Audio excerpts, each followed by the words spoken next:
चलिए आ जाइए, क्या हाल चाल है? बढ़िया है।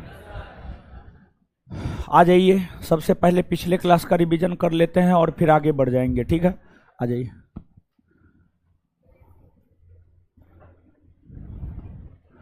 लेटेराइट मृदा का विस्तार भारत के कुल कितने प्रतिशत होगा? 3 पॉइंट।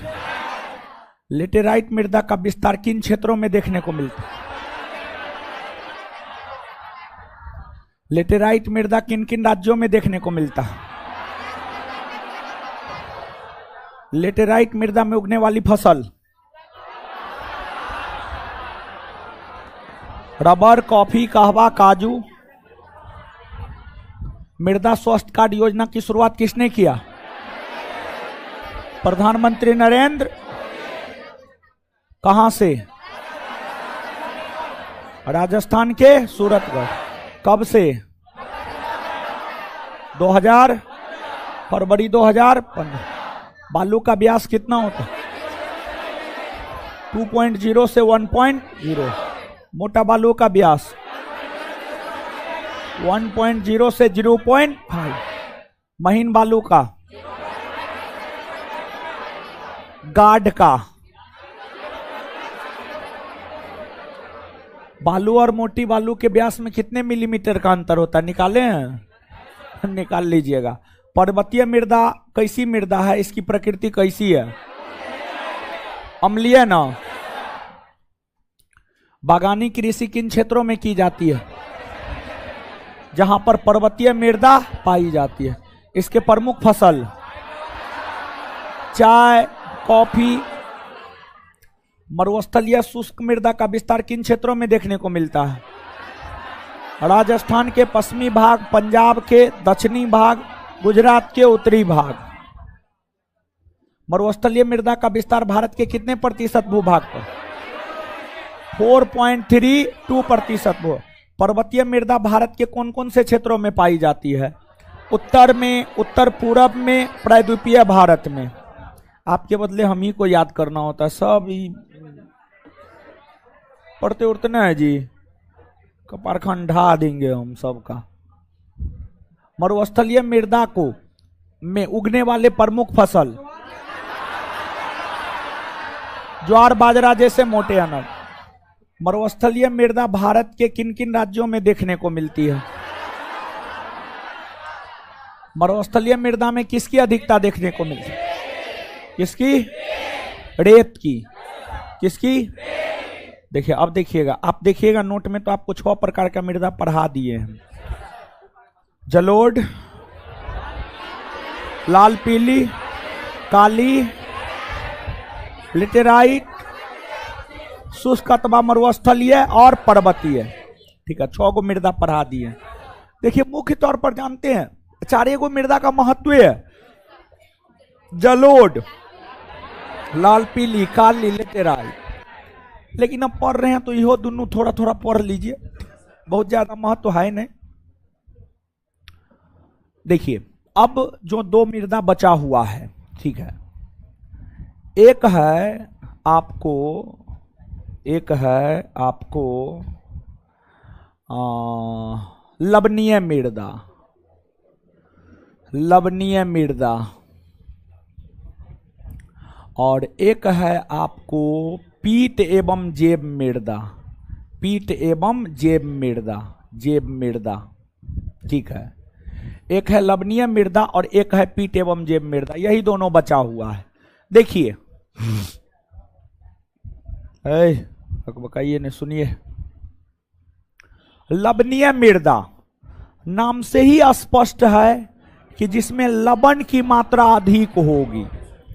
और जब लवण की मात्रा अधिक होगी तो स्वाभाविक सी बात है, सोडियम, पोटेशियम, मैग्नीशियम जैसे पदार्थों की अधिकता होगी। सोडियम, पोटेशियम, मैग्नीशियम जैसे पदार्थों की अधिकता होगी। तो इस मिट्टी में, लवणीय मृदा में जो है, ये सब तत्व अधिक मात्रा में पाया जाता है। और ये मिट्टी कृषि के दृष्टिकोण से अनउर्वर होती है। ये मिट्टी, लवणीय मृदा, कृषि के दृष्टिकोण से जो है अनउर्वर होती है। इसके बाद आपको लवणीय मृदा कहाँ देखने को मिलती है? तो लवणीय मृदा की अगर आप बात करेंगे तो लवणीय मृदा जो है कच्छ के रण वाले इलाका में, तटीय भाग में, समुद्र तटीय भाग में, डेल्टाई भाग में, सुंदरवन के डेल्टाई क्षेत्र में, इन क्षेत्रों में लवणीय मृदा ज्यादा देखने को मिलती है। और देखिए, एक राज्य है पंजाब और हरियाणा। पंजाब और हरियाणा राज्य की अगर हम लोग बात करें तो इन राज्यों में से जो पंजाब राज्य है, पंजाब राज्य की सस्य गहनता सबसे अधिक होता है। पंजाब राज्य की सस्य गहनता सबसे अधिक होता है।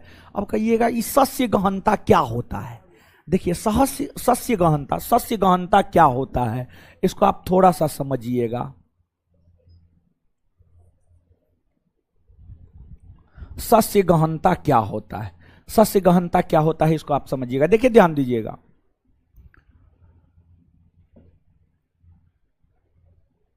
आप अगर ग्रामीण पृष्ठभूमि से आते होंगे तो आप यह देखते होंगे कि आपके गांव में अगर आपके पिता किसान होंगे तो आप यह देखते होंगे कि आपके पास जो भूमि है, आपके पास जो भूमि है उस भूमि में से कोई भूमि ऐसा होगा जिस पर एक बरस में 2 फसल उगाया जाता होगा, कोई भूमि ऐसा होगा जिस पर एक बरस में 1 फसल उगाया जाता होगा, और कोई भूमि ऐसा होगा जहां पर एक बरस में 3 फसल उगाया जाता होगा, गेहूं, धान और कोई दलहनी फसल, हाँ मूंग या जो भी, ठीक है। तो देखिए, किसी भी खेत या भूमि में एक वर्ष में जितने फसल उगाए जाते हैं, किसी भी राज्य के खेत या भूमि में एक वर्ष में जितने फसल उगाए जाते हैं वह उस खेत की सस्य गहनता कहलाती है। पूरे भारत के भीतर जिस राज्य की सबसे अधिक सस्य गहनता है वह राज्य है आपको पंजाब। पंजाब की सस्य गहनता है 4 से 5 बार। पंजाब में एक ही भूमि पर एक ही वर्ष में 4 से 5 फसल का उत्पादन किया जाता है। पंजाब में एक ही भूमि पर एक वर्ष में 4 से 5 फसल का उत्पादन किया जाता है। अब जब पंजाब में एक ही भूमि पर एक वर्ष में 4 से 5 फसल का उत्पादन किया जाता है तो जब आप फसल लगाएंगे तो उस फसल में पटवन करेंगे या नहीं करेंगे? करेंगे, निश्चित तौर पर पटवन करेंगे। पटवन करेंगे मतलब सिंचाई करेंगे। तो पंजाब और हरियाणा के क्षेत्र की सस्य गहनता अधिक होने के कारण वहां पर एक वर्ष में एक ही खेत में अधिक फसल उगाए जाने के कारण जो है वहां पर अतिरेक सिंचाई मतलब अधिक सिंचाई होती है, और अधिक सिंचाई होने के कारण जो है वहां की भूमि भी लवणीय हो रही है। वहां पर खासतौर पर जलोढ़ मृदा पाई जाती है, लेकिन पंजाब और हरियाणा की जलोढ़ मृदा अतिरेक सिंचाई के कारण, अधिक सिंचाई के कारण लवणीय मृदा में तब्दील हो जा रही है, और पंजाब की जलोढ़ मृदा जो लवणीय मृदा में तब्दील हो जा रही है उसे स्थानीय भाषा में रेह या कल्लड़ या उसर कहा जाता है। रेह या कल्लड़ या उसर कहा जाता है। रेह, कल्लड़ या उसर कहा जाता है। बात समझे हम क्या बोले? नहीं समझे तो 1 मिनट में समझिएगा। देखिए, पहली बात, पंजाब और हरियाणा में जलोढ़ मृदा है। कौन मृदा है? जलोढ़। लेकिन वहां की सस्य गहनता सबसे ज्यादा, पूरे देश में सबसे ज्यादा सस्य गहनता पंजाब की है। कौन राज्य की है? पंजाब की। पंजाब राज्य में एक ही खेत में एक ही भूमि पर एक वर्ष में कितना फसल? अब फसल लगाइएगा तो उसको पानी नहीं दीजिएगा कि नहीं दीजिएगा? तो अत्यधिक पटवन के कारण जो है पंजाब की जलोढ़ मृदा लवणीय मृदा में तब्दील हो जा रही है। अब पंजाब की जलोढ़ मृदा जो लवणीय मृदा में तब्दील हो जा रही है, उसे पंजाब में स्थानीय भाषा में रेह, उसर या कल्लर, रेह, उसर या कल्लर कहा जाता। बात कुछ समझ में आया? अब इसके बाद अगर बात हम लोग करेंगे पीट एवं जेब मृदा की, देखिए जो पीट और जेब मृदा है ये डेल्टाई क्षेत्र में मिलता है, डेल्टाई क्षेत्र में मिलता है, और यह भी लवणीय मृदा है, यह भी लवणीय मृदा है। यह भी कृषि के दृष्टिकोण से अनउपजाऊ मृदा होता है, यह भी कृषि के दृष्टिकोण से अनउपजाऊ मृदा होता है। और जो आपको पीट एवं जेब मृदा है, इस मृदा में एक वनस्पति पाया जाता है, और इस मृदा में जो वनस्पति पाया जाता है उसे मैनग्रोव वनस्पति कहते हैं, उसे मैनग्रोव वनस्पति कहते हैं। मैनग्रोव वनस्पति जो है पीट एवं जेब मृदा में पाई जाती है। ये मृदा के 8 प्रकार हुए, इसको आप याद रखिएगा। अब इसके बाद आगे चीजों को हम लोग समझते हैं। देखिए ध्यान दीजिएगा, एक होता है मृदा अवकर्षण, एक क्या होता है? मृदा अवकर्षण, मृदा अवकर्षण, मृदा अवकर्षण, मृदा अवकर्षण। देखिए ध्यान दीजिएगा, मृदा अवकर्षण क्या होता है इसको आप थोड़ा सा समझिएगा एकदम आसान भाषा में। देखिए मृदा का महत्व हमारे जीवन में क्यों है? मृदा का महत्व हमारे जीवन में इसलिए है क्योंकि मृदा उर्वर होता है, उपजाऊ होता है, और मृदा उर्वर या उपजाऊ होने के कारण मृदा में फसल उगते हैं, और वह फसल हम मानवों के लिए खाद्यान्न का काम करता है, खाने पीने वाले वस्तु का काम करता है। हमारी मृदा में जिसका उत्पादन होता है, गेहूं, चावल या जो है आलू या दाल का उत्पादन होता है, वही हम लोग खाते हैं। तो अब मृदा उपजाऊ होता है या उर्वर होता है?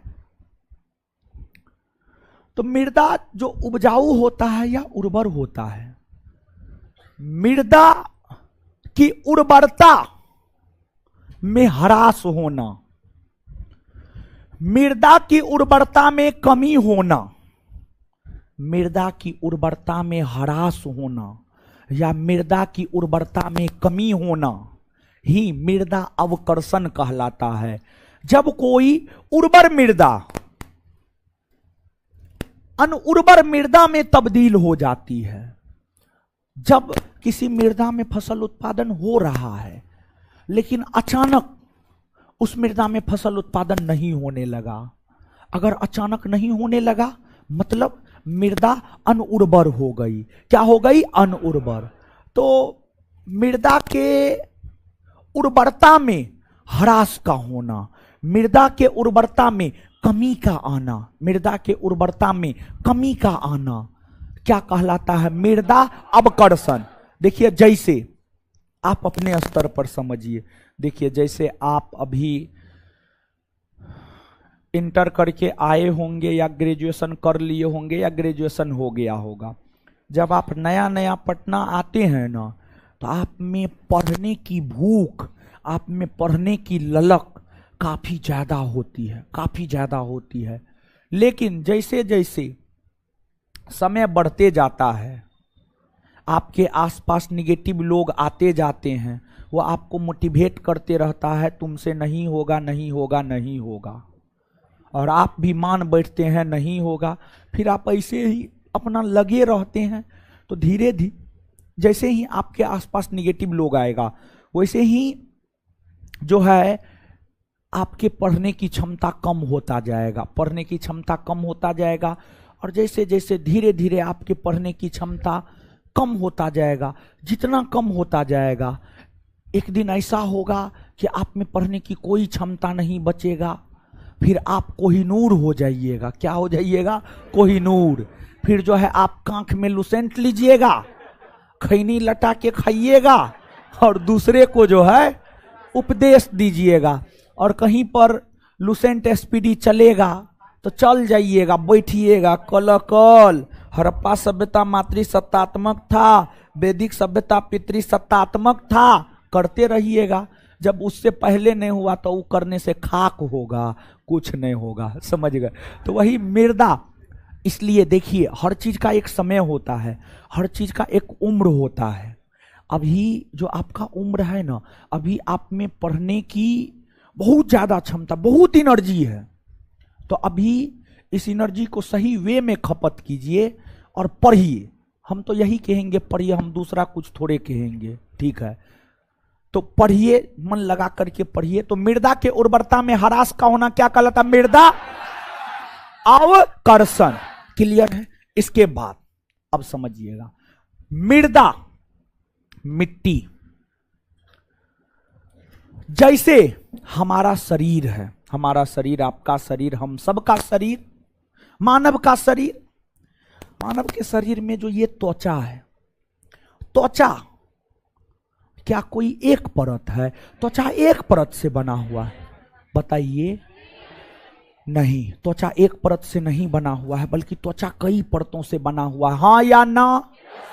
त्वचा कई परतों से बना हुआ है, इसमें कोई शक नहीं होना चाहिए। उसी प्रकार से मृदा, मृदा के भी कई परत होते हैं, अनेकों परत होते हैं मृदा के अनेकों परत होते हैं। जितना खोदिएगा उतना ज्यादा परत आपको मिलेगा। नीचे आप जाते जाइए, एक समय आएगा कि आपको पानी मिल जाएगा। ऐसा होता है या नहीं होता है? तो मृदा के कई परत होते हैं। अब मृदा के जो कई परत होते हैं, उसमें जो मृदा का ऊपरी परत होता है, मृदा का ऊपरी परत होता है, मृदा का ऊपरी परत ही मुख्य तौर पर उपजाऊ होता है। मुख्य तौर पर जो फसल का उत्पादन होता है वह मृदा के ऊपरी परत में होता है। मृदा के ऊपरी परत में मुख्य तौर पर फसल का उत्पादन होता है। अब देखिएगा, एक होता है मृदा अपर्दन। क्या होता है? मृदा अपर्दन। मृदा अपर्दन, मृदा अपर्दन। तो मृदा अपर्दन को आप समझिएगा, मृदा अपर्दन को आप समझिएगा। और मृदा अपर्दन की हम लोग बात करें तो मृदा अपर्दन कोई अच्छा चीज नहीं होता है, समझिए। मृदा अपर्दन कोई अच्छी चीज नहीं है, लेकिन मृदा अपर्दन कहते किसको हैं, इसको आप समझिएगा। मृदा के ऊपरी परत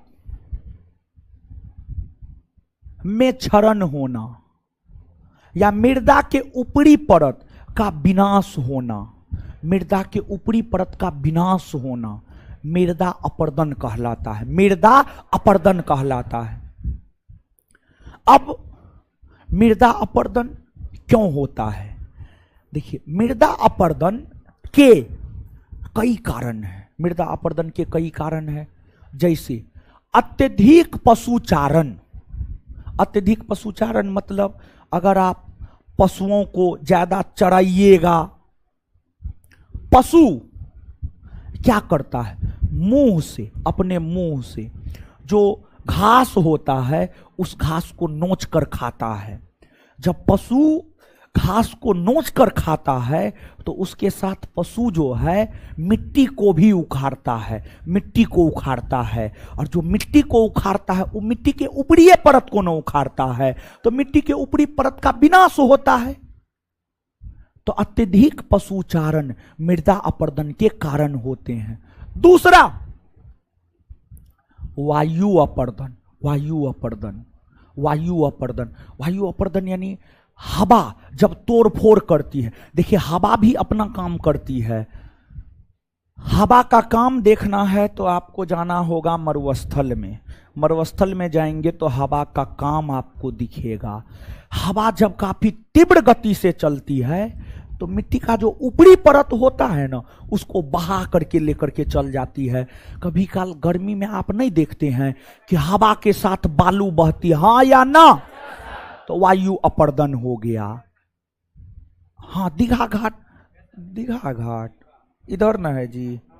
अरे हम उतना घूमे न है पटना, पटना में रह रहे हैं लगभग 2008 से, समझ गए, 2008 से पटना में रह, लेकिन घूमे न है। अभी भी हमको पूरा पटना मालूम न है, लेकिन रूम से मुसल्लबपुर हाट, मुसल्लबपुर हाट से रूम बहुत बढ़िया से मालूम है, ठीक है, क्योंकि हमेशा इतने दूर में जीवन सीमित रह गया है। तो खैर छोड़िए ये सब बात, चलिए हाँ क्या बोल रहे थे, ये सब एग्जाम्पल मत टोका टोकी मत कीजिए, ठीक है, फालतू का। चलिए तो एक वायु अपर्दन हो गया। इसके बाद झूम कृषि, झूम कृषि, झूम कृषि भी मृदा अपर्दन को कहीं ना कहीं बढ़ावा देता है। झूम कृषि के कारण मृदा अपर्दन होता है। अब कहिएगा झूम कृषि क्या होता है? देखिए, एक तो झूम कृषि आदिवासी करता है। कौन करता है? आदिवासी। और आदिवासी रहता है जंगल में। कहां रहता है? जंगल में। तो आदिवासी क्या करता है जानते हैं? आदिवासी करता है, जंगल में रहता है, तो आदिवासी सबसे पहले जंगल को काटता है, जंगल को काटता है, काट करके उसको जला देता है, जला देता है। जंगल को काटा, जला दिया और उस भूमि पर कृषि किया, बिना खाद का, बिना खाद का, बिना रासायनिक खाद का कृषि किया। अब 2 बरस 3 बरस कृषि किया बिना रासायनिक खाद का। 2-3 बरस के बाद वहां की जो भूमि होती है वह अनउपजाऊ हो जाती है। फिर आदिवासी दूसरा जंगल काटता है, फिर जलाता है, फिर वहां पर 2-3 बरस कृषि किया, फिर वहां की भूमि अनुर्वर हो गई, फिर तीसरा जंगल काटेगा, फिर चौथा जंगल काटेगा, फिर 5वां जंगल काटेगा। तो आदिवासियों के द्वारा जो ये जगह बदल बदल कर कृषि की जाती है, इसी को झूम कृषि या स्थानांतरित कृषि कहते हैं। और स्थानांतरित कृषि के अंतर्गत जो है धीरे धीरे आदिवासी पूरे जंगल को अनउर्वर बना देती है। पूरे जंगल की भूमि का जो ऊपरी भाग होता है, ऊपरी भाग होता है वह अनउर्वर हो जाती है। क्या हो जाती है? अनउर्वर हो जाती है। ऊपरी परत का विनाश हो जाता है, ऊपरी परत का विनाश हो जाता है। तो झूम कृषि भी कहीं ना कहीं मृदा अपर्दन को बढ़ावा देता है। फिर जो हम लोग वृक्ष को काटते हैं, वृक्ष को काटते हैं, यह भी मृदा अपर्दन को बढ़ावा देता है। यह सभी मृदा अपर्दन को बढ़ावा देता है।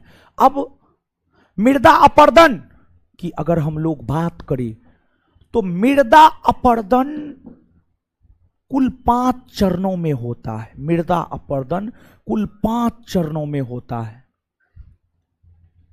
जैसे देखिए, अगर आप थोड़ा आराम से गिरिएगा तो ऊपर वाला चमड़ा छिलाएगा, थोड़ा जोर से गिरिएगा तो ऊपर के अंदर वाला चमड़ा भी छिलाएगा, और बहुत जोर से गिरिएगा पूरा चमड़ा छिला जाएगा, हड्डी दिखाई देगा, और उससे भी ज्यादा जोर से गिरिएगा हड्डियों टूट जाएगा।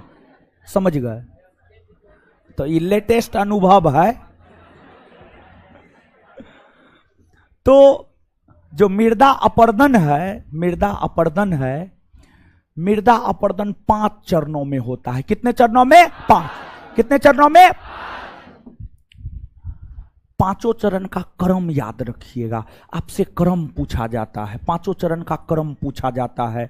तो मृदा अपर्दन के जो चरण है, प्रथम चरण बूंद अपर्दन, बूंद अपर्दन, द्वितीय चरण परत अपर्दन, तृतीय चरण रील अपर्दन, चौथा चरण अवनालिका अपर्दन, अवनालिका अपर्दन, और चौथा चरण अवनालिका अपर्दन, और 5वां चरण धारा चैनल अपर्दन। 5वां चरण धारा चैनल अपर्दन, धारा चैनल अपर्दन, धारा चैनल अपर्दन। ये मृदा अपर्दन के 5 चरण है। और इन 5 चरणों में जिस चरण में गहरा गहरा गड्ढा बनता है, जैसे एकदम जबरदस्त एक्सीडेंट किए, हड्डी उड्डी टूट जाएगा, समझ गए, काम आपका खत्म है। देखिए, जीवन और गाड़ी को उतना ही गति से चलाना चाहिए जितना गति से आप कंट्रोल कर सकते हैं, जीवन और गाड़ी दोनों को। नहीं तो दोनों में एक्सीडेंट होने की पूरी संभावना होती है, और एक्सीडेंट हो जाइएगा तो बैसाखी के सहारे चलिएगा और आज का दुनिया इतना अपस्वार्थी है कि आपसे क्या बोले, आपसे जो है दर्द तो आपका नहीं ही कोई हर सकता है, लेकिन आपसे जो है दूरी बना लेगा, आपसे दूरी बना लेगा अगर आप नालायक निकम्मा है तब। अब हम तो कहीं ना कहीं ठीक ठाक स्थिति में, तो हमसे तो लोग नहीं है दूरी बना सकता था, हमसे लगभग 50 लोग का पेट चलता है, समझ गए, तो हमसे तो दूरी नहीं है बना सकता। वही हम भी आप लोग के तरह नालायक निकम्मा होते, कौन हमको पूछने जाता क्या हुआ क्या नहीं हुआ, समझ गए। तो अब देखिएगा कि आपको इन अपर्दनों में जो सबसे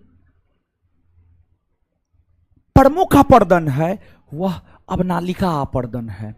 और जानते हैं अवनालिका अपर्दन में गहरा गहरा गड्ढा का निर्माण होता है, गड्ढा का निर्माण, गहरा गहरा गड्ढा का निर्माण होता है। अवनालिका अपर्दन के क्रम में ही चंबल में उत्खात भूमि अर्थात गहरा गड्ढा बना है, गहरा गड्ढा बना है। अवनालिका अपर्दन के कारण ही चंबल के क्षेत्र में, चंबल नदी घाटी के क्षेत्र में, चंबल नदी मध्य प्रदेश राजस्थान, मध्य प्रदेश राजस्थान, जब आप चंबल नदी घाटी का अवलोकन करेंगे तो आप यह पाएंगे कि वहां पर गहरा गहरा गड्ढा बना है, इस अवनालिका अपर्दन के कारण ही, अवनालिका अपर्दन के कारण ही। अब देखिएगा मृदा अपर्दन को रोकना है, मृदा अपर्दन को रोकना है, तो मृदा अपर्दन को रोकने के क्या उपाय? मृदा अपर्दन को रोकने के एकदम आसान उपाय है, वृक्षारोपण कीजिए, वृक्ष लगाइए। और जानते हैं ये प्रश्न कि मृदा अपर्दन को रोकने के उपाय है, उत्तर वृक्षारोपण। पूरे भारतवर्ष के भीतर कोई ऐसा परीक्षा नहीं होगा जो इस प्रश्न को ना पूछा हो, यूपीएससी से लेकर बिहार पुलिस तक, ग्रुप डी तक, पूरे भारत का कोई ऐसा बोर्ड नहीं होगा, कोई ऐसा कंपटीशन नहीं होगा जिसमें यह प्रश्न नहीं पूछा गया होगा कि मृदा अपर्दन के उपाय क्या हैं। तो मृदा अपर्दन के उपाय है वृक्षारोपण। देखिए जो वृक्ष होता है, जब आप वृक्ष को लगाते हैं, वृक्ष का जो जड़ होता है आसपास के मिट्टी को जकड़ लेता है, हाँ या ना, एकदम से जकड़ता है। ये सब आप महसूस कर सकते हैं। आप लोग तो अमेरिका के टेक्सास प्रांत के हैं, गांव घर में थोड़े रहे हैं कि आप लोग ये सब देखे होंगे, नहीं देखे होंगे। देखिए जानते हैं जीएस जो है ना, फील करने वाला सब्जेक्ट है, अपने समाज को समझने वाला, अपने देश को समझने वाला सब्जेक्ट है, बड़ी शानदार सब्जेक्ट है जीएस। आप अपने समाज में जो देखते हैं वही सब चीज तो जीएस में पढ़ना होता है, और थोड़े कुछ पढ़ना होता है ना, समझ गए। वृक्षारोपण मृदा अपर्दन को रोकने का उपाय है। दूसरा, पशुचारण पर रोक लगाइए, उससे मृदा अपर्दन रुकेगा। तीसरा, झूम कृषि पर रोक लगाइए, उससे मृदा अपर्दन रुकेगा। चौथा, कृषि वानिकी, सामाजिक वानिकी भी मृदा अपर्दन के उपाय है। तो अब कृषि वानिकी का मतलब क्या होता है, सामाजिक वानिकी का मतलब क्या होता है? देखिए, कृषि वानिकी, कृषि करने के साथ साथ वन लगाना, गेहूं चावल उगाना है, वन भी लगाना है। आप देखते होंगे आपके गांव में कुछ लोग ऐसा करते होंगे, कुछ लोग ऐसा करते होंगे, क्या करते होंगे, एक ही खेत में जो है आपको कोई वृक्ष भी लगा हुआ है और उसमें जो है गेहूं उगा देता है, धान उगा देता है, मक्का उगा देता है या गन्ना उगा देता है।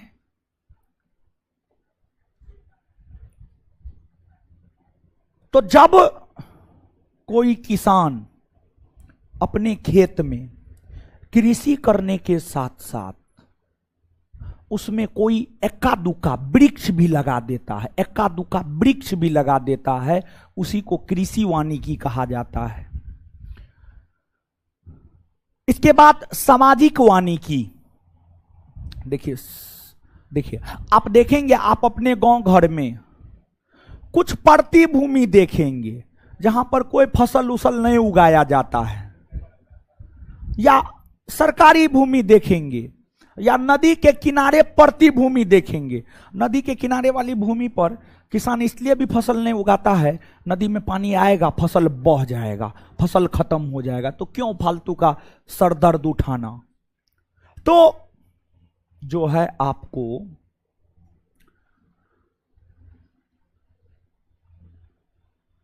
जब आपका गांव, आपके गांव का समाज, आपके समाज के बुद्धिजीवी वर्ग के लोग, आपके समाज में पढ़े लिखे लोग हो, वो पर्यावरण के महत्व को समझता हो, वो पर्यावरण के महत्व को समझता हो, तो समाज में जो बूढ़े बुजुर्ग होते हैं वो आपस में बैठ करके बतियाते रहते हैं। लेकिन वही जो पर्यावरण के प्रति काफी सचेत होता है, पर्यावरण प्रेमी होता है, वो यह चाहता है कि हमारे समाज में, हमारे गांव में, हमारे टोला मोहल्ला में जो खाली भूमि है उस पर वन लगा दे। जब किसी क्षेत्र में, किसी खाली क्षेत्र में, जब किसी खाली क्षेत्र में समाज के लोगों के हस्तक्षेप से वन लगाया जाता है, उसी को सामाजिक वानिकी कहा जाता है। और सामाजिक वानिकी के माध्यम से भी मृदा अपरदन को रोका जा सकता है। ये सब मृदा अपरदन को रोकने के उपाय है। अब क्या करना है, लिखना है। लिखिए लिखिए लिखिए, लवणीय मृदा,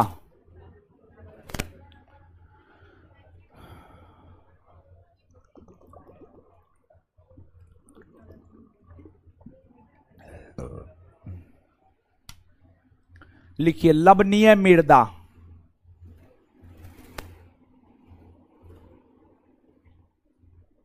लवणीय मृदा डैश देकर, यह मृदा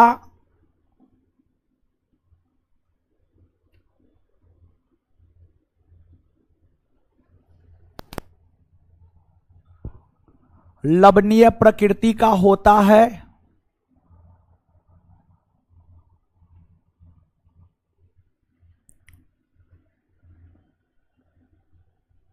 जिस कारण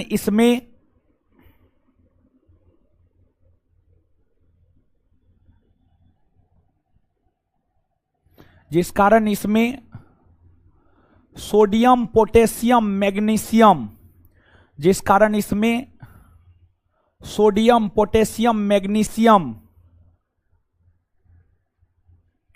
sodium potassium magnesium, sodium potassium magnesium की अधिकता होती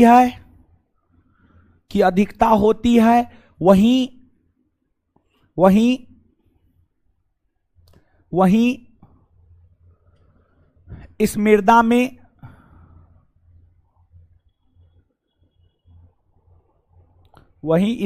में नाइट्रोजन और चूना की कमी होती है।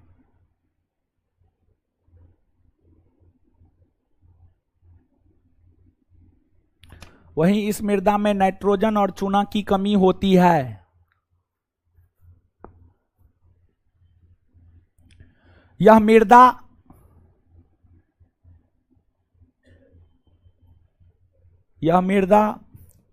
कृषि के दृष्टिकोण से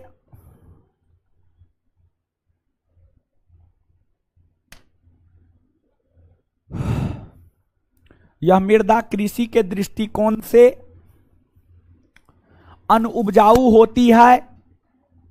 यह मृदा कृषि के दृष्टिकोण से अनुपजाऊ होती है। यह मृदा कृषि के दृष्टिकोण से अनुपजाऊ होती है। इस मृदा में वनस्पतियों का अभाव पाया जाता है।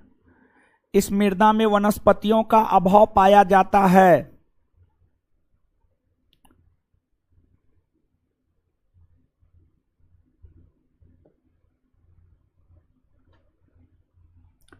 यह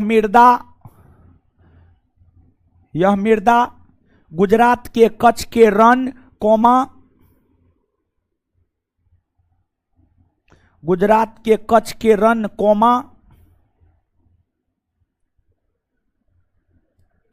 गुजरात के कच्छ के रण पूर्वी भारत के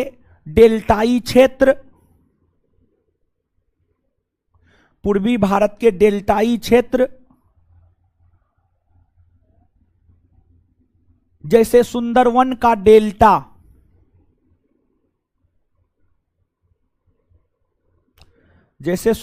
का डेल्टा, वाले इलाकों में पाई जाती है।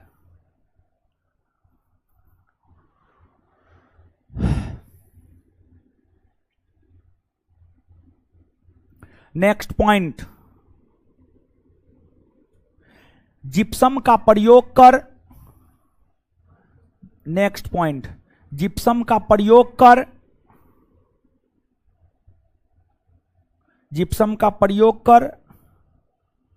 लवणीय मृदा को कृषि योग्य बनाया जाता है। जिप्सम का प्रयोग कर लवणीय मृदा को कृषि योग्य बनाया जाता है। नेक्स्ट पॉइंट,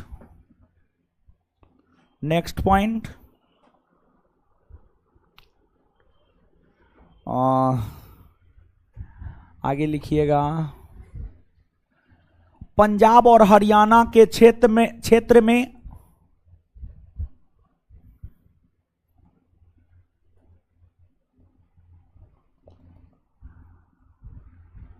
पंजाब और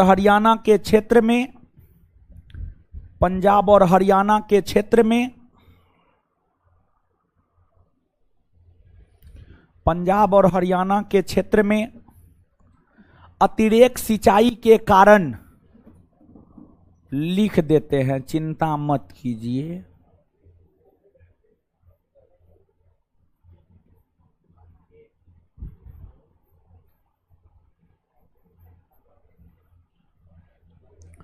पंजाब और हरियाणा के क्षेत्र में अतिरेक सिंचाई के कारण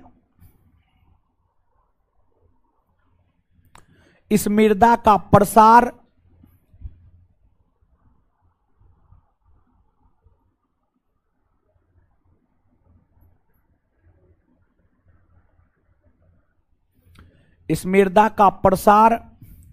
हो रहा है।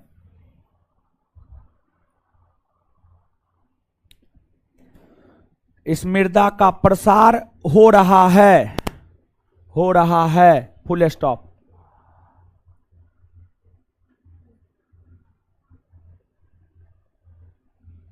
नेक्स्ट पॉइंट, पंजाब और हरियाणा में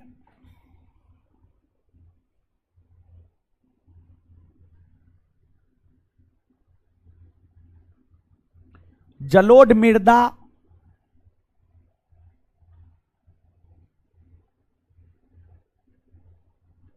जो लवणीय मृदा में तब्दील हो रहा है,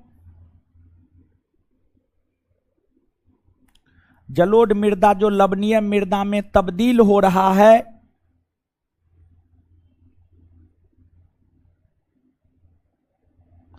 उसे स्थानीय स्तर पर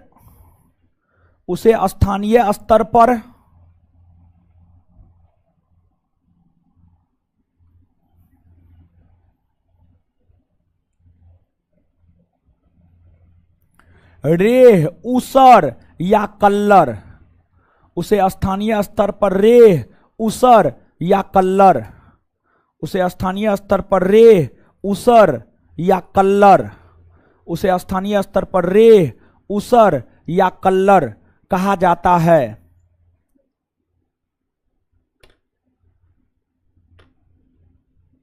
रेह, ऊसर या कल्लर कहा जाता है। Full stop.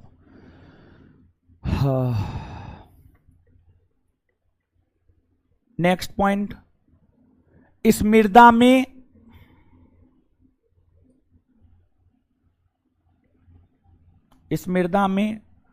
धान, गन्ना, अमरूद, आंवला। इस मृदा में धान, गन्ना, अमरूद, आंवला। आंवला, आंवला नहीं जानते हैं जी? हे भगवान, जानते हैं? इत्यादि उगाया जाता है। आम, गन्ना, अमरूद, आंवला इत्यादि उगाया जाता है। चलिए आगे हेडिंग मारिए, पीट एवं जेब मृदा।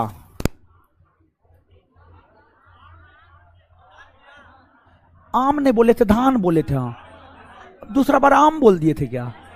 सॉरी सॉरी सॉरी, धान बोले थे, धान, सॉरी सॉरी सॉरी। धान, गन्ना, अमरूद, आंवला। ठीक है, आम का सीजन आ गया है ना? हाँ आ गया, हाँ आ गया। आम खा रहे हैं आप लोग? देखिए सुनिए, एगो बात बताते हैं, ये जो मार्केट का आम खाते हैं ना, मार्केट का आम रूम पे ले जाइए, उसका जो ऊपरी पार्ट होता है उसको अपने चाकू से जो है या हसुआ से काट दीजिए और उसको कम से कम 3 से 4 घंटा पानी में रहने दीजिए। आम बहुत गर्म होता है, आम गर्म फल है, समझ, गर्म फल है। और देखिए गर्मी का मौसम है, गर्म फल है, खाइएगा ना, डिहाइड्रेशन के शिकार आप हो जाएंगे अगर आप ऐसे खाइएगा तो आम को पहले पानी में दे दीजिए, उसका मुंह ओपन करके, ताकि आम का गर्मी निकल जाए, तब खाइए, तब कुछ नहीं होगा, समझ गए? चलिए आगे, पीट एवं जेब मृदा। आगे हेडिंग मारिए, पीट एवं जेब मृदा। पीट एवं जेब मृदा, पीट एवं, हे भगवान, सबको क्या बोले।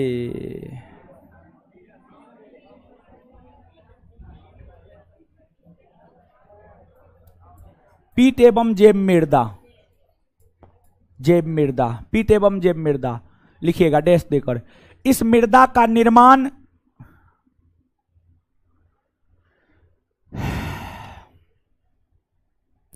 इस मृदा का निर्माण नदियों द्वारा निर्मित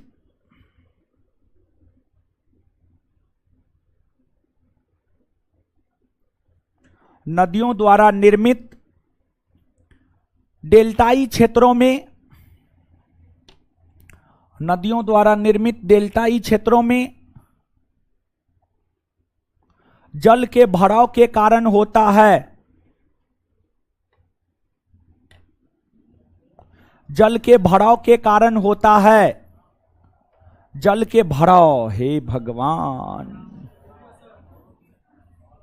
जल के भराव के कारण होता है। यह मृदा उच्च लवणीय प्रकृति का होता है। यह मृदा उच्च लवणीय प्रकृति का होता है, लेकिन इसमें, यह मृदा उच्च लवणीय प्रकृति का होता है, लेकिन इसमें पोटास और फास्फेट की कमी होती है। लेकिन इसमें पोटास और फास्फेट की कमी होती है।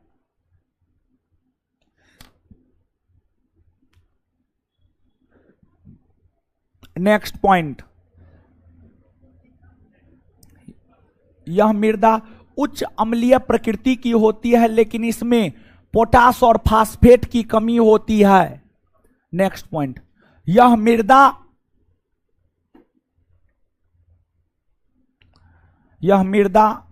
अम्लीय स्वभाव की होती है।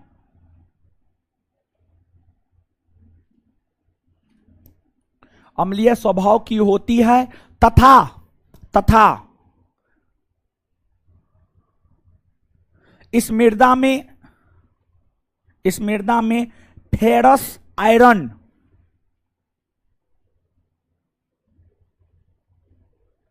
होने के कारण इस मृदा में फेरस आयरन होने के कारण यह नीला दिखाई देता है, यह नीला, ब्लू, यह नीला दिखाई देता है।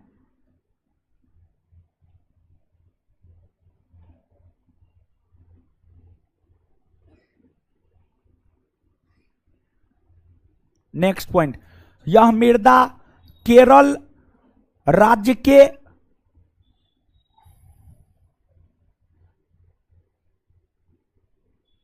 यह मृदा केरल राज्य के अलपुझा जिला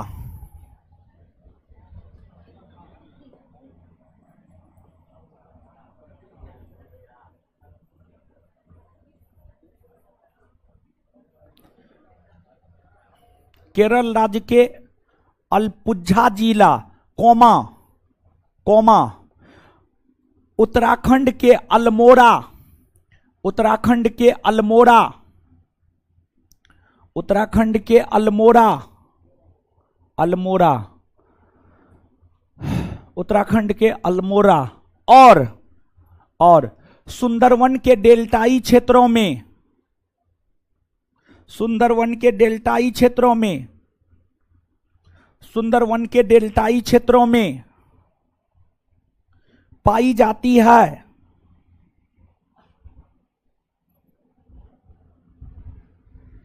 नेक्स्ट पॉइंट, भारत में वैसा क्षेत्र जहां पीट मृदा पाई जाती है,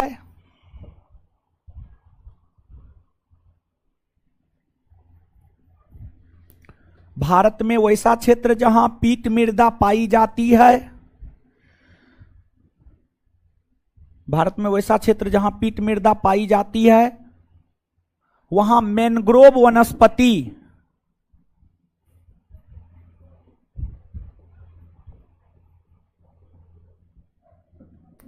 वहां मैंग्रोव वनस्पति अधिक देखने को मिलती है।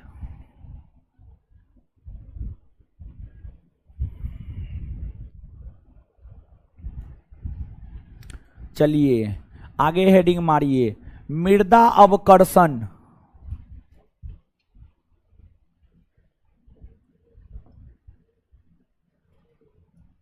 मृदा अवकर्षण,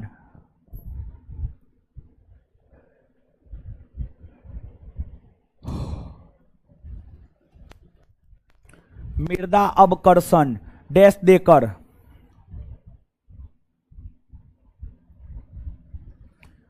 मृदा के उर्वरता में कमी का होना, डैश देकर लिखिए, मृदा के उर्वरता में कमी का होना,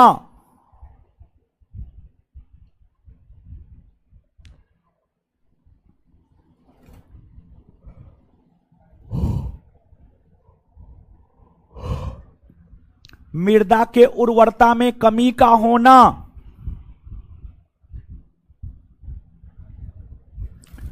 मृदा अपरदन कहलाता है, सॉरी मृदा अवकर्षण, सॉरी, मृदा के उर्वरता में कमी का होना मृदा अवकर्षण कहलाता है, सॉरी, मृदा के उर्वरता में कमी का होना मृदा अवकर्षण कहलाता है।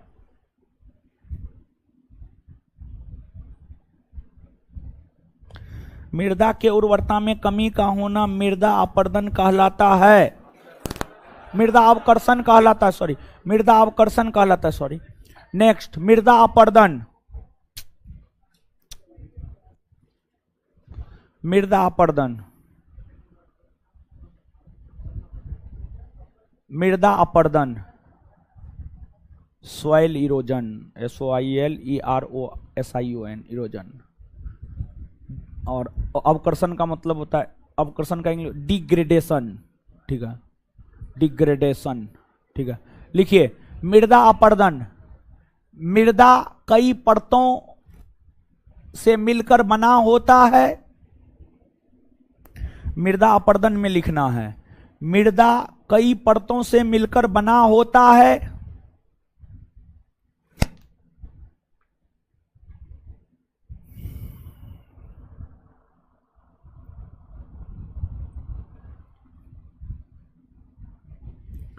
मृदा कई परतों से मिलकर बना होता है,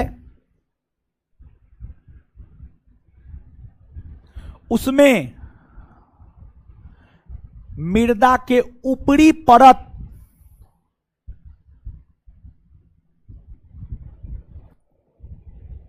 उसमें मृदा के ऊपरी परत के विनाश का होना, मृदा के ऊपरी परत के विनाश का होना, मृदा के ऊपरी परत के विनाश का होना, विनाश का होना मृदा अपरदन कहलाता है।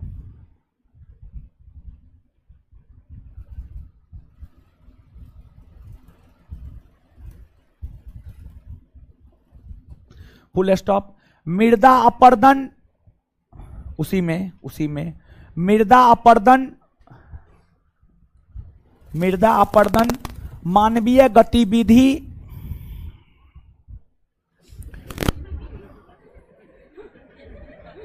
क्या हुआ? मृदा अपरदन मानवीय गतिविधि मृदा अपरदन मानवीय गतिविधि तथा प्राकृतिक आपदाओं के कारण भी होता है। मृदा अपरदन मानवीय गतिविधि तथा प्राकृतिक आपदाओं के कारण भी होता है, तथा प्राकृतिक आपदाओं के कारण भी होता है। Full stop.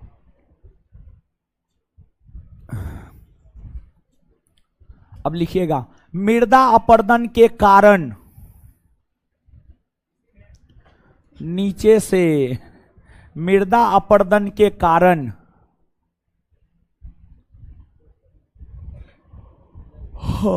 मृदा अपरदन के कारण डैश देकर लिखिएगा। गुरुजी लोग लिखिए डैश देकर। मृदा अपरदन के कई सारे कारण हैं।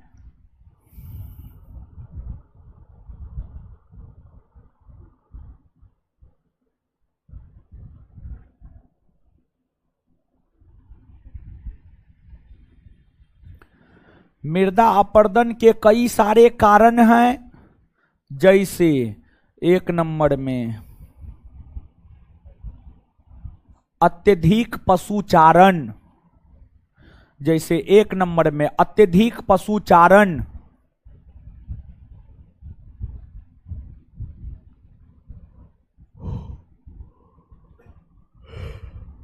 2 नंबर में झूम कृषि, 2 नंबर में झूम कृषि,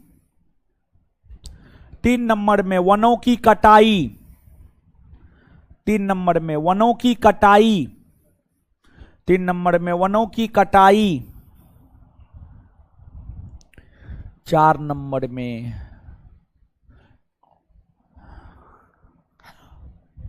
वायु अपरदन,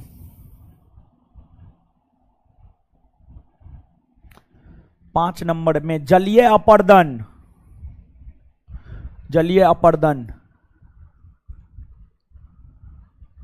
6 नंबर में हिमानी अपरदन,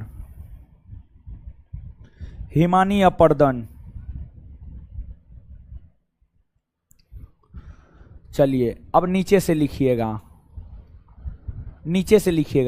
मृदा अपरदन, नीचे से लिखिएगा मृदा अपरदन के चरण, नीचे से हेडिंग मारिएगा मृदा अपरदन के चरण।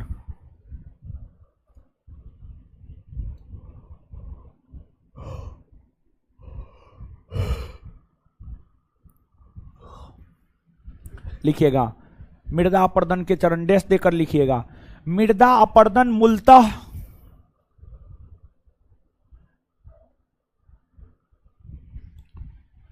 मृदा अपरदन मूलतः 5 चरणों में होता है।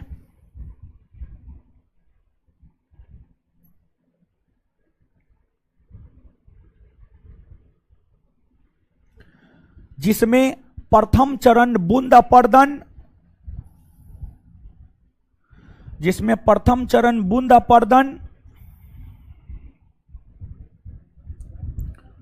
जिसमें प्रथम चरण बूंद अपर्दन, बूंद बूंद, हे भगवान। अच्छा एक बात बताइए, जब बता रहे थे तो दिमाग कहां था? एक तबराक मारेंगे ना 32 गिर जाएगा। हाल है। जिसमें प्रथम चरण बूंद अपर्दन, इसका सीधा सा मतलब है जब पढ़ा रहे थे, जब बता रहे थे तो ध्यान ही नहीं था। जिसका प्रथम चरण बूंद अपर्दन तथा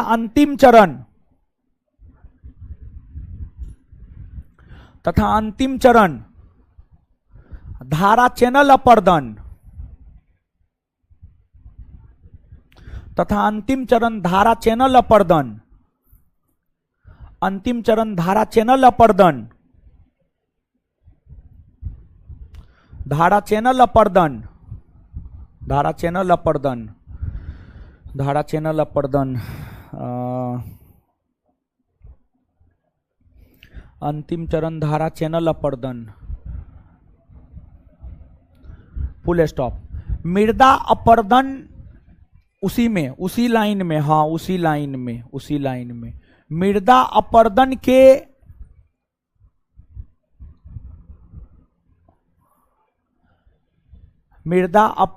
के अवनालिका चरण में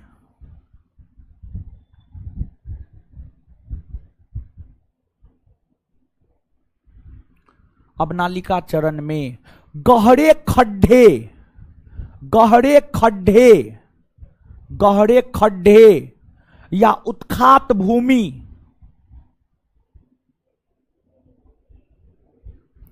गहरे खड्डे या उत्खात भूमि, गहरे खड्डे या उत्खात भूमि, उत्खात भूमि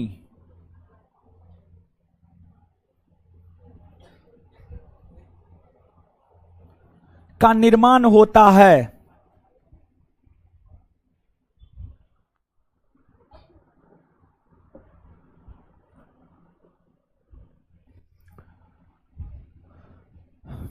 पंजाब राजमहल की पहाड़ी,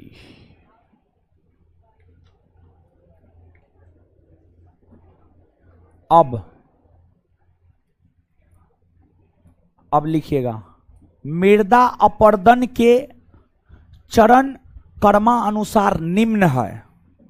मृदा अपर्दन के चरण कर्मानुसार निम्न है। मृदा अपर्दन के चरण कर्मानुसार निम्न है। मृदा अपर्दन के चरण कर्मानुसार निम्न है।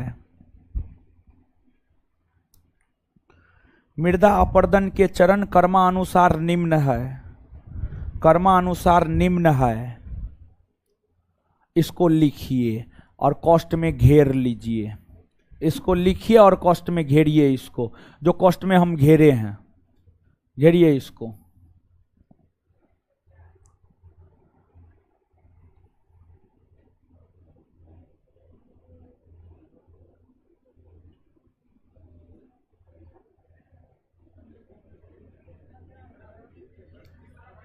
तीसरा रील अपर्दन, रील अपर्दन ल है, ल लड़का वाला ल, लड्डू वाला ल, समझ गए?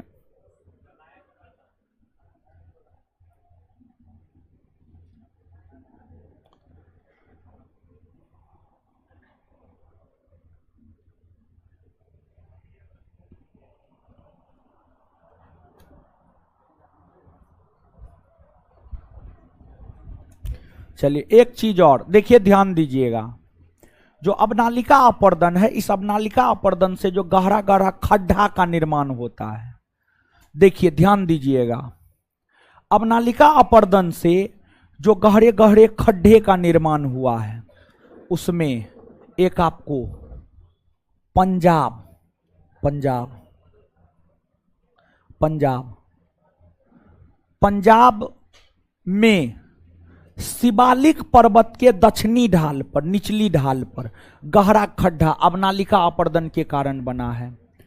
छोटा नागपुर के पठारी इलाका में गहरा खड्डा अवनालिका अपर्दन के कारण बना है।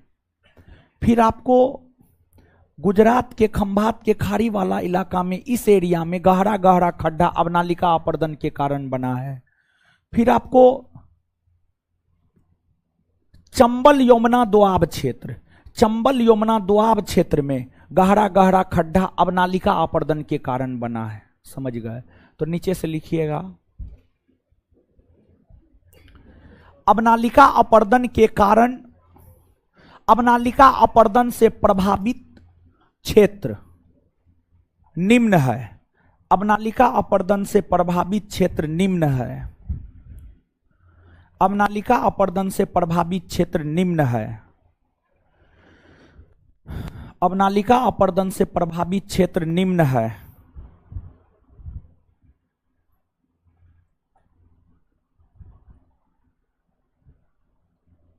एक नंबर में पंजाब के शिवालिक, पंजाब के शिवालिक का दक्षिणी ढाल, पंजाब के शिवालिक का दक्षिणी ढाल। 2 नंबर में छोटा नागपुर का पठार और राजमहल की पहाड़ी, छोटा नागपुर का पठार और राजमहल की पहाड़ी।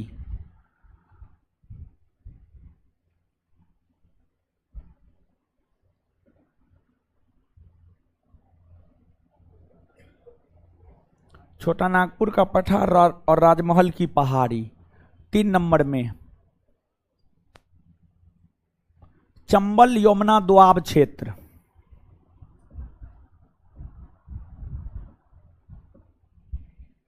चंबल यमुना दोआब क्षेत्र हो गया। अब आगे लिखिएगा मृदा अपर्दन के उपाय। अब आगे लिखिएगा मृदा अपर्दन के उपाय। आगे लिखिएगा मृदा अपर्दन के उपाय।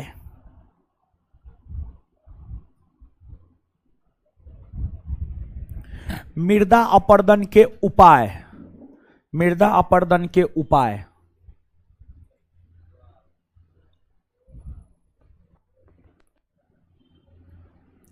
डैश देकर, मृदा अपर्दन को निम्न तरीकों से रोका जा सकता है।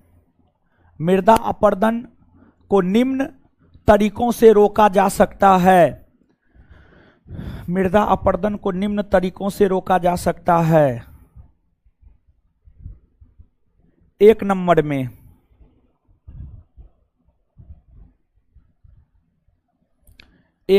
में वृक्षारोपण करके, वृक्षारोपण करके,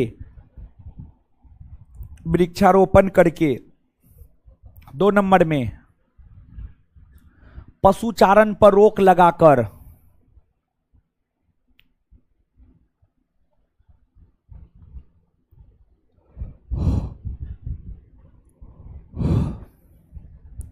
पशुचारण पर रोक लगाकर।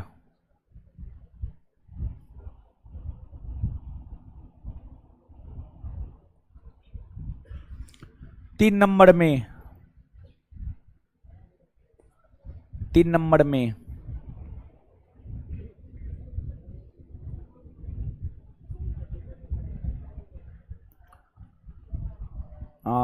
झूम कृषि पर प्रतिबंध लगाकर, झूम कृषि पर प्रतिबंध लगाकर, झूम कृषि पर प्रतिबंध लगाकर। झूम कृषि पर प्रतिबंध लगाकर। नेक्स्ट बेहतर फसल चक्र द्वारा, नेक्स्ट बेहतर फसल चक्र द्वारा, बेहतर फसल चक्र द्वारा, बेहतर फसल चक्र द्वारा। नेक्स्ट कृषि वानिकी द्वारा, कृषि वानिकी द्वारा। नेक्स्ट सामाजिक वानिकी कार्यक्रम द्वारा,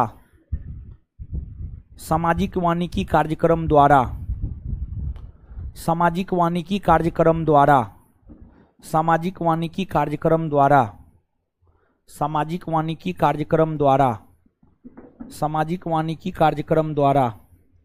चलिए खत्म हुआ। ठीक है, अब देखिए, अब हम लोगों को देखना है क्या, कौन सा चैप्टर है, सिलेबस देखिए तो एक बार। भारत की प्राकृतिक वनस्पति, हेडिंग मारिए भारत की प्राकृतिक वनस्पति। केमा चैप्टर है, खत्म हो जाएगा अब जल्दी। ठीक है,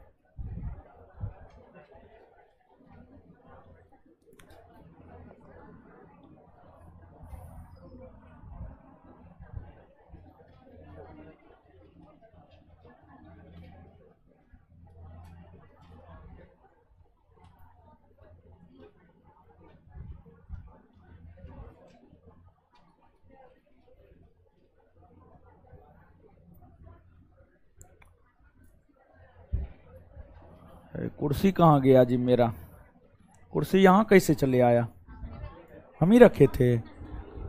हाँ थोड़ी,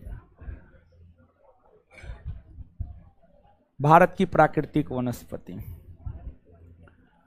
चलिए गुरुजी लोग सुनिए,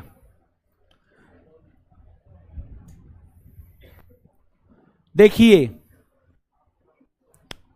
वनस्पति, वनस्पति का मतलब क्या होता है जानते हैं? वनस्पति का मतलब होता है पेड़ पौधा। क्या होता है? पेड़ पौधा, जंतु नहीं, पेड़ पौधा, जंतु नहीं। पेड़ पौधा जंतु जब तीनों हो जाएगा तो जैव विविधता हो जाएगा। तो वनस्पति का मतलब होता है पेड़ पौधा, और प्राकृतिक शब्द जोड़े हैं, प्रकृति द्वारा प्रदत्त या प्रकृति द्वारा निर्मित भारत में जो वृक्ष है, पेड़ पौधे हैं, उसके विषय में पढ़ना है। और देखिए भारत में जो प्राकृतिक वनस्पति है, इसमें भारत में पेड़ पौधा के विषय में पढ़ना है। भारत में किस क्षेत्र में कौन सा पेड़ पौधा पाया जाता है, कौन सा फॉरेस्ट पाया जाता है। देखिए जैसे हम मानव हैं, मानव को जीवित रहने के लिए रोटी भी चाहिए, पानी भी चाहिए, खनिज लवण भी चाहिए, ऑक्सीजन भी चाहिए, ब्लड भी चाहिए। और अगर आपके शरीर में ब्लड ना है तो आप जिंदा रह पाइएगा? नहीं रह पाइएगा। और अगर आपके शरीर में खनिज लवण नहीं है तो आप जिंदा रह पाइएगा? नहीं। अगर आपके शरीर में प्रोटीन नहीं है तो आप जिंदा रह पाइएगा? नहीं। अगर आपके शरीर में कार्बोहाइड्रेट नहीं है तो जिंदा रह पाइएगा? नहीं।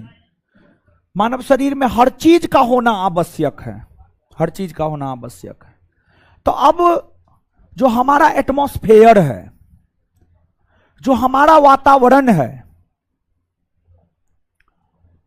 इस वातावरण में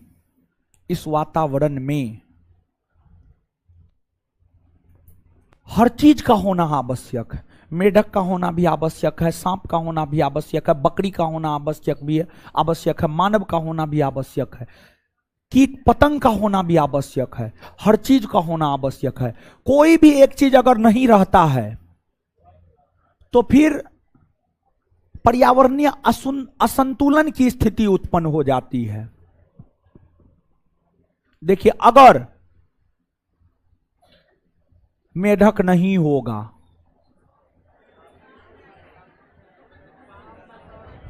तो क्या होगा? सांप का भोजन क्या रह जाएगा, समझिएगा। अगर सांप नहीं होगा तो सांप को क्या खाता है? बाज का क्या होगा? अगर मान लिया जाए बाज ना है, सांप है, पूरा तो सांपे सांप हो जाएगा? नहीं हो जाएगा। हाँ ठीक है। सुनिए समझिए, समझिए। तो अब जैसे भारत में पहाड़ है, पर्वत है, पठार है, मैदानी भाग है, सब चीज है। देखिए, पर्यावरणीय संतुलन बनाए रखने हेतु कम से कम भारत के कुल क्षेत्रफल के 33% भूभाग पर वन होना चाहिए। भारत ही नहीं बल्कि पूरे विश्व के संदर्भ में अगर कहा जाए, पूरे विश्व के संदर्भ में अगर कहा जाए तो विश्व में पर्यावरणीय संतुलन बनाए रखने को लेकर विश्व के कुल क्षेत्रफल के 33% भूभाग पर वन होने चाहिए। भारत में पर्यावरणीय संतुलन बनाए रखने को लेकर भारत के कुल क्षेत्रफल के 33% भूभाग पर वन होने चाहिए। जब अंग्रेजों का भारत आगमन नहीं हुआ था तो भारत के कुल क्षेत्रफल के 33% से अधिक भूभाग पर वन हुआ करता था, लेकिन जब अंग्रेज का भारत आगमन हुआ तो अंग्रेजों ने वनों की कटाई की, अंग्रेजों ने वनों की कटाई की, जिससे भारत में 1% कम हो गया। अंग्रेज 1947 में भारत से चले गया। अब भारत में भारत के लोगों को रहना है। भारत में शासन भारत सरकार के द्वारा चलाया जाता है। जो भारत सरकार है, भारत सरकार ने आजादी के ठीक बाद 1952 में राष्ट्रीय वन नीति लाया, national forest policy, national forest policy NFP 1952 में। आजाद भारत का प्रथम नेशनल फॉरेस्ट पॉलिसी राष्ट्रीय वन नीति 1952 में आया और उस नेशनल फॉरेस्ट पॉलिसी का लक्ष्य था भारत के कुल क्षेत्रफल के 33% भूभाग पर वन का विस्तार करना है। लेकिन तब से लेकर आज तक नहीं हो पाया है 33% भूभाग पर वन का विस्तार। आप देखते होंगे नीतीश कुमार के द्वारा, प्रधानमंत्री मोदी जी के द्वारा, राष्ट्रपति उपराष्ट्रपति के द्वारा विशेष अवसर पर पौधे लगाए जाते हैं। पौधे में पानी डालते हुए मोदी जी को देखेंगे, नीतीश कुमार को देखेंगे। ये वृक्षारोपण को बढ़ावा देता है। जो राष्ट्रीय वन नीति 1952 का लक्ष्य है कि 33% भूभाग पर वन का विस्तार करना है, उसको प्राप्त करने को लेकर ही वृक्षारोपण कार्यक्रम चलाया जाता है। और उस राष्ट्रीय वन नीति में संशोधन 1988 में हुआ था। और आपको जो वन का विस्तार है भारत में लगभग 24% भूभाग पर, वर्तमान में 24.56 यानी 24% से अधिक और 25% से कम, 25% से कम भूभाग पर वर्तमान में वन देखने को मिलता है। और लक्ष्य है कितना प्रतिशत? 33%। भारत के जब आप राज्यों को पढ़ेंगे, राज्यों का अवलोकन करेंगे, तो भारत में कई सारे राज्य आपको ऐसे मिल जाएंगे जहां पर 33% से अधिक वन है, और भारत में कई सारे राज्य ऐसे मिल जाएंगे जहां 33% से कम वन है, जहां 33% से कम वन है। अगर आप भारत में क्षेत्रफल के आधार पर देखेंगे तो सबसे ज्यादा वनों का विस्तार क्षेत्रफल के आधार पर जिस राज्य में है वह है मध्य प्रदेश। कौन है? मध्य। और सबसे कम वन है हरियाणा में, सबसे कम वन हरियाणा, सबसे ज्यादा वन मध्य प्रदेश और सबसे कम वन जानते हैं। भले ही मध्य प्रदेश में सबसे ज्यादा वन है, लेकिन 33% से कम वन है, 33% से कम वन है मध्य प्रदेश में। समझ गए? नीचे से लिखिए तो यहां तक लिखिए।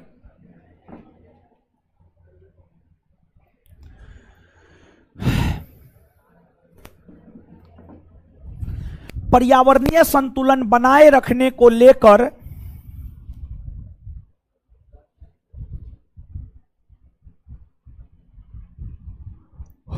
पर्यावरणीय संतुलन बनाए रखने को लेकर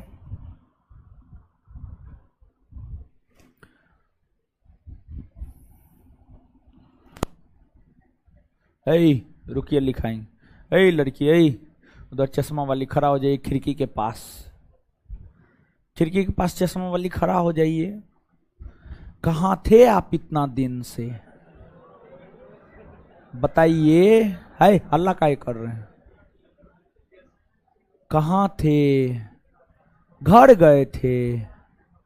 हाय बोलिए ना, हाँ या ना। हाँ काहे गए थे? एग्जाम था, मम्मी का तबीयत खराब था। क्या बोल रहे हैं? क्या बोल रही है जी? पास कीजिए ना उधर। शादी था। हल्ला। पास कीजिए क्या बोलिए? तबीयत खराब था, बच गए आप। थोड़ी ये सब बहाना है, तबीयत खराब। क्लास रेगुलर कीजिए, ठीक है? बैठ जाइए। पर्यावरणीय संतुलन बनाए रखने को लेकर भारत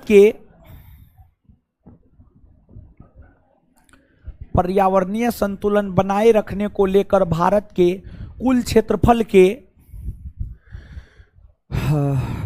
कुल क्षेत्रफल के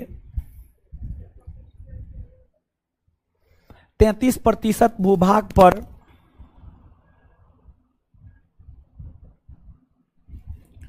वन होना चाहिए।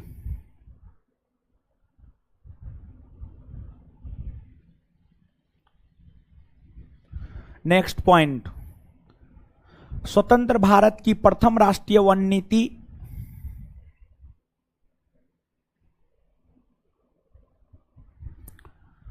स्वतंत्र भारत की प्रथम राष्ट्रीय वन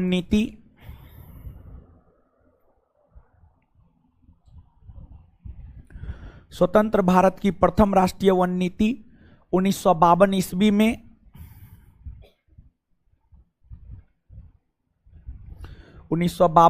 में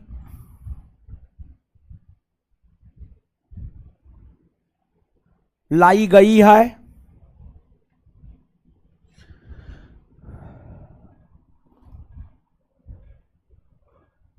इसमें संशोधन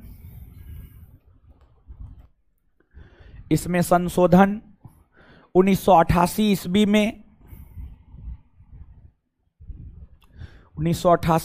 में किया गया है।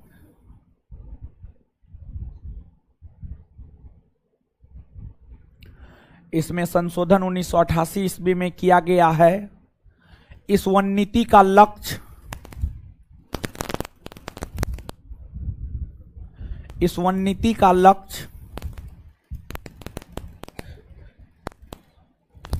भारत के कुल क्षेत्रफल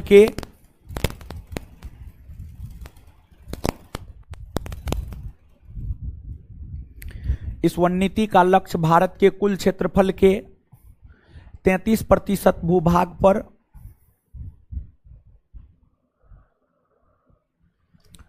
वनों का विस्तार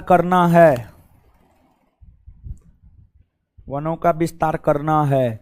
देखिए ये जो लाइन लिखाए हैं गुरुजी लोग, ये लाइन बिहार दरोगा में पूछ दिया है और दोनों क्वेश्चन पूछा है। एक बार पूछा था स्वतंत्र भारत की प्रथम राष्ट्रीय वन नीति कब आई है, तो आंसर होता 1952। और एक बार पूछा राष्ट्रीय वन नीति में संशोधन कब हुआ है, तो उसका उत्तर होता 1988। दोनों क्वेश्चन पूछा है VVI, या कॉस्ट में लिख लीजिए बिहार दरोगा।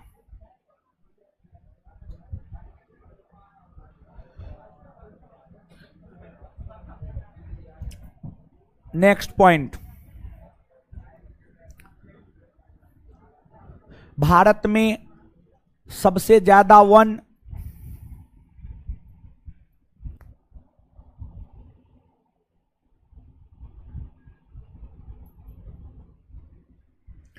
मध्य प्रदेश राज्य में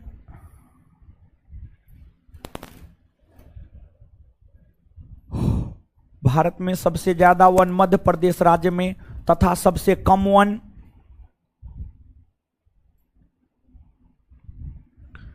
सबसे कम वन हरियाणा राज्य में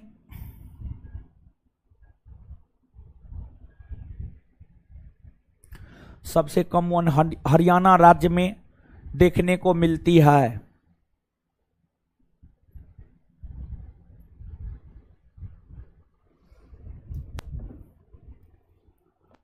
चलिए आइए तो याद करते हैं। आइए आ गए। भारत में सबसे ज्यादा वन कौन डाल? सबसे ज्यादा वन, सबसे ज्यादा वन, सबसे कम वन, सबसे कम वन। भारत स्वतंत्र भारत की प्रथम वन नीति कब आई? स्वतंत्र भारत की पहली वन नीति 1900। उसमें संशोधन कब हुआ? 1900।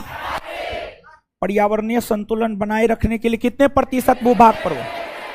आए कितना प्रतिशत? 33 ना आए। अच्छा, मृदा अपरदन कितने चरणों में? कितने चरणों में मृदा अपरदन? कितने चरण?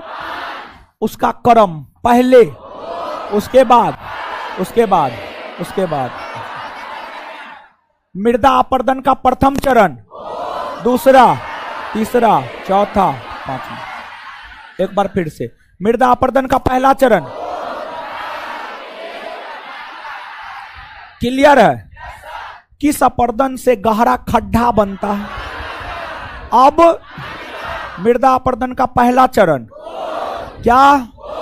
बूंद ना। चलिए एक बात बताइए, मृदा के ऊपरी परतों का विनाश होना क्या कहलाता? मृदा अपरदन। मृदा के ऊपरी परतों का विनाश होना क्या कहलाता? मृदा की उर्वरा शक्ति में ह्रास का होना क्या कहलाता? मृदा। अच्छा एक बात बताइए, अत्यधिक पशुचारण, झूम कृषि, वायु अपरदन, जलीय अपरदन, हिमानी अपरदन, इस सब से मृदा अपरदन होता है ना? आए। अच्छा, मृदा अपरदन को रोकने के उपाय क्या क्या है? वृक्षारोपण, झूम कृषि पर रोक, पशुचारण पर क्लियर है? याद रखिएगा ना। इससे आगे मिलते हैं अगले क्लास में। धन्यवाद सभी लोगों का।